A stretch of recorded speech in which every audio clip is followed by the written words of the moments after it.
நான் முதலில் பெற்ற விருது மறைந்த முத்தமிழ் அறிஞர் தலைவர் கலைஞர் அவர்களின் கைகளால் அம்பேத்கர் விருதினை பெற்றேன்.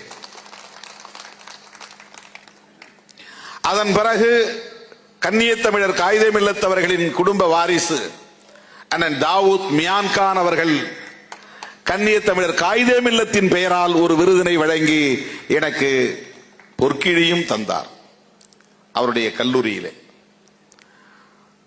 அதன் பிறகு நான் பெறுகிற விருது காயல் சமூக நீதி பேரவை தருகிற இந்த விருதுதான் என்பதை எண்ணி பெருமைப்படுகிறேன்.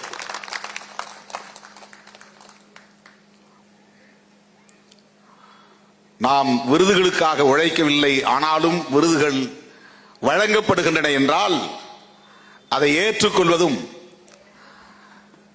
அந்த விருதினை ஏற்றுக்கொள்வதன் மூலம் நீங்கள் காட்டுகிற அன்பை ஏற்றுக்கொள்வதும்